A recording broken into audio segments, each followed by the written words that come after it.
Assalomu alaykum. Hurmatli YouTube kuzatuvchilari, salomatmisizlar? Navbatdagi ishlarimizni o'rnatib bitirdik. Bu yerga alyumin zalatoydubda veranda qo'yib berdik. Ko'rishingiz mumkin. Chiroyli holatda bitirib berdik.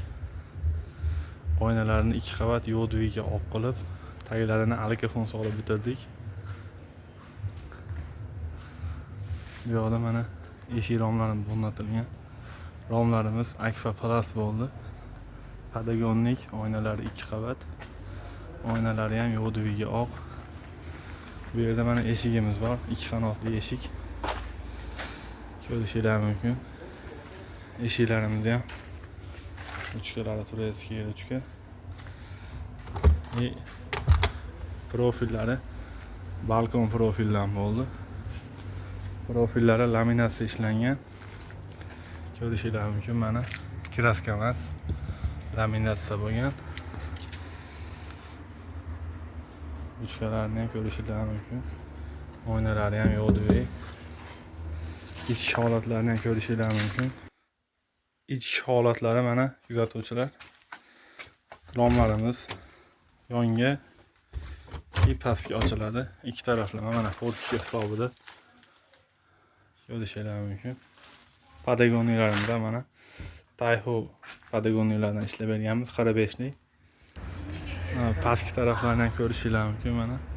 Razmerlari eni 1.25, bo'yi 240 cm bo'lgan. Juda bir chiroyli holatda o'rnadi. Romlarimiz razmerlari eni 1.35 ga, bo'yi 1.75 bo'lgan. Akfa Plus 4 kamerali romlardan qo'yganmiz. Narxlariga keladigan bo'lsak, romlarimiz 1 kvadrat metri 950 ming so'mdan bitgan. Bu tarafimiz verandalarni ko'rsanglar, bu taraflarimiz oynalari 2 qavat bo'lgan. Fortishkamiz tepaga ochiladigan mexanizm bo'ldi. Stullarni doimgidek alikafonda o'rab berganmiz. Bu tarafimiz narxiga keladigan bo'lsak, 1 kvadrat metrini 680 ming so'mdan olib kelib o'rnatdik. Ichki holatlarni ham ko'rsanglar bo'ladi. Ichki holatlari mana. Ichki holatlari ham juda bir chiroyli bo'ldi. Ochilishlarini ham chiroyli qilib bitirib berdik. Bu yerda mana bitta fortishkamiz bor. Fortishkamiz ham o'zgacha holatda. Bu yerda общий summasi ishlarimizning narxlariga keladigan bo'lsak, 35 million so'mga barcha ishlarni o'rnatib bitirib berdik.